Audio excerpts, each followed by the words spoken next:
Ici, c'est le mystère des chiffres. Le mystère des chiffres, c'est dire que tout est chiffre, tout est nombre dans la nature. Mais dans le livre de mon cher ami, lui, il a amené, par coïncidence, il a amené le mystère de la Kabbale. Yeah. Et ensuite, il a amené maintenant the book of Tokens. the book of tokens. Ça veut dire que Torah, le tarot. Le Torah. Torah. Merci. Maintenant, ce qui m'intéresse en fait, c'est pour vous montrer en fait que lorsqu'on parle de Kabbale, on parle des nombres. Qui parle des nombres aussi parle d'Ifa. Ouais. Si tu veux mettre Kabbale à part, tu veux mettre Ifa à part, c'est que tu n'as rien compris en fait. Maintenant, on va voir les nombres.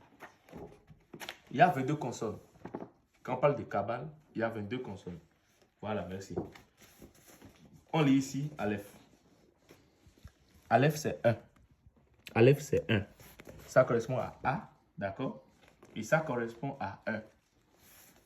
Aleph, chez nous, Aleph ici, dans la Kabbale, quand tu veux faire la traduction géomantique de Aleph, c'est que tu tombes d'office à l'Etemedi.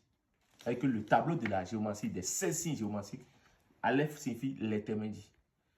L'Etemedi dit quoi? Et dans zongla no zinwarodo.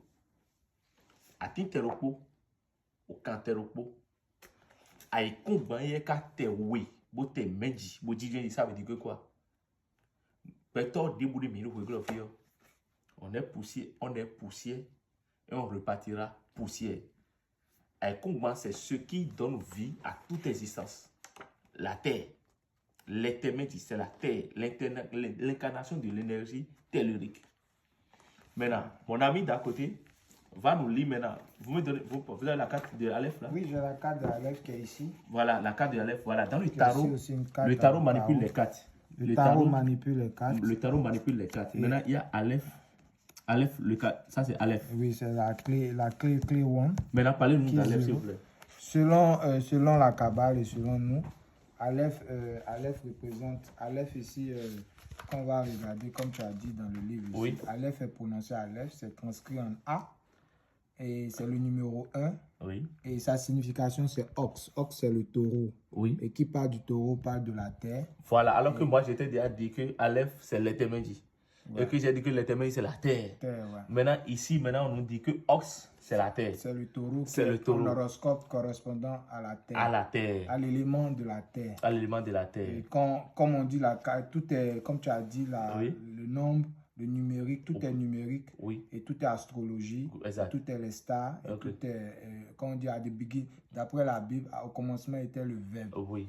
Et le verbe s'est transformé, en chair. Right. Mais avant le verbe, il y avait une lumière. Merci. Et tout ça se relie à ça. Donc ici, et dans ça, on nous dit que l'Aleph encore représente l'intelligence du feu éternel. L'intelligence du feu éternel. Okay. Et d'après, quand tu lisais, tu as dit, on vient de la terre, on opéra à la terre. Oui. Ici, dans une méditation, d'après Paul Foster Case, qui a fait une méditation sur la carte, c'est-à-dire tu médites longtemps sur le tarot et puis tu vois quelle impression, parce que tout ce qu'on veut savoir, on le sait déjà.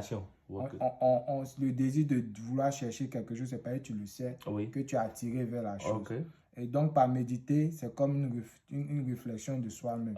Et donc, il a écrit certaines méditations. De son inspiration ici, il dit que, et de son inspiration ici, je vais lire en anglais, il dit I am the germ, I am the growth, I am the decay.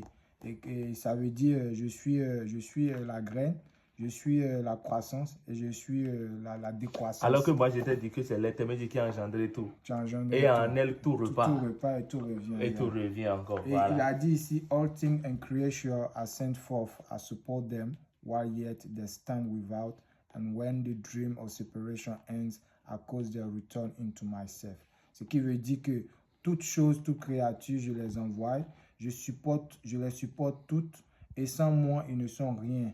Et quand le rêve de la séparation est fini, je les ramène à moi. Ça veut dire que nous sommes poussière et nous repartira. Merci. Donc ça veut dire qu'en fait, l'Éternel dit, maintenant je vais dire quelque chose aux abonnés.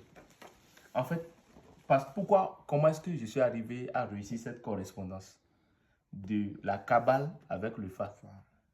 Les 16 signes géomantiques, le tableau des 16 signes géomantiques, si tu suis ça, tu ne peux pas te retrouver dans la Kabbale. Non.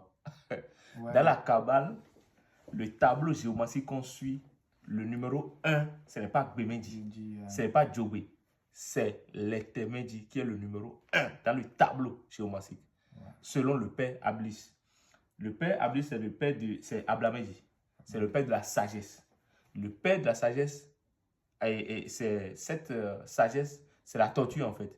Cette tortue qui a amené les Chinois à l'initiation, qu'on appelle le Fudi, à apprendre aux Chinois comment on pratique le Ifa. Ouais. Donc c'est la tortue qui a appris aux Chinois comment on pratique le Ifa. Maintenant, cette pratique du Ifa des Chinois est appelée le Yiking. Parce que compte tenu des pas que dépose la tortue, par terre, on voit qu'en fait ce n'est pas ordonné. Vous voyez un peu.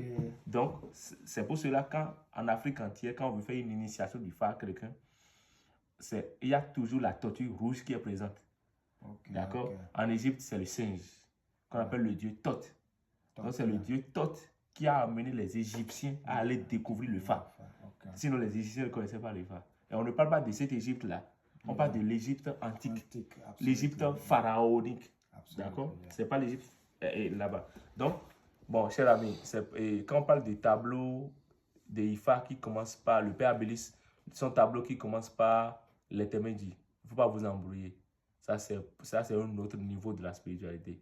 En attendant, contentez-vous du tableau de Gbemendi, Yakomendi, autre là. Et ça!